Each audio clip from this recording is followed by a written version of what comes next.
Warrant লাগবে না, কোনো এফআইআর লাগবে না। দেশ বিরোধী পোস্ট, দেশ বিরোধী কাজ, দেশ বিরোধী বক্তব্য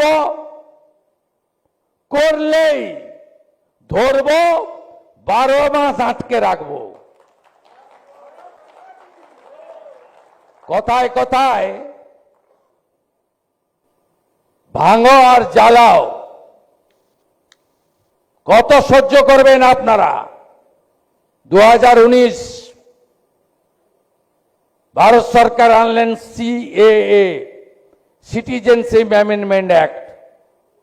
প্রাক্তন মুখ্যমন্ত্রী বললেন যে এটা এনআরসি, একটা নির্দিষ্ট সম্প্রদায়কে তাড়ানোর। ভিডিওটা বিস্তারিত দেখলে তাহলে আমাদের মুখ্যমন্ত্রী শুভেন্দু অধিকারী মহাশয় বলছে যে কোনো এফআইআর লাগবে না, দেশ বিরোধী উস্কানিমূলক কথা পেলে 12 মাস জেলে দেবো।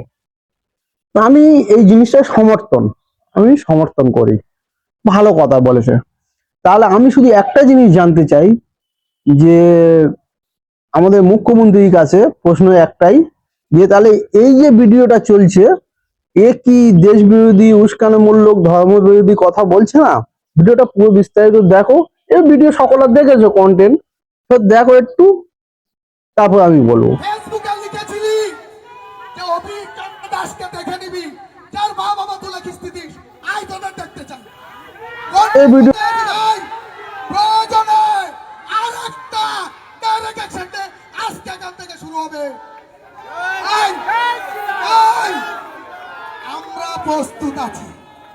আমরা প্রস্তুত আছি রে ভাই। তুই জিহাদি কার্যকলাপ করে পশ্চিম বাংলার মাটিতে তুই কেন তোর বাপ ঠাকুরদাদা থাকতে পারিনি? তুই তো বাচ্চা জিহাদি, তুই তো।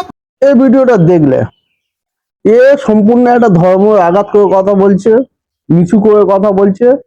দ্বিতীয়ত আমি এটা মুখ্যমন্ত্রী হোক, বড় যারা পদে আছে তাদেরকে অনুরোধ করছি, এই ধরনের উস্কানিমূলক ধর্মবিরোধী কথা যারা বলবে তাদেরকে মানে কি বলবো, যত তাড়াতাড়ি পারো অতি অভ্যুসী যেটাকে বলা হয় ধরে ফেলো, নাহলে এদের জন্য রাজ্য এমনি সাধারণ পাবলিক ক্ষতিগ্রস্ত হবে এবং অনেক গরিব ভাই বোন মা বাবা মুসলমান এলাকায় কাজ করছে বা হিন্দু এলাকায় কাজ করছে মুসলমানেরা, সেই হিসাবে বলছি এদেরকে ক্ষতি হয়ে যাবে।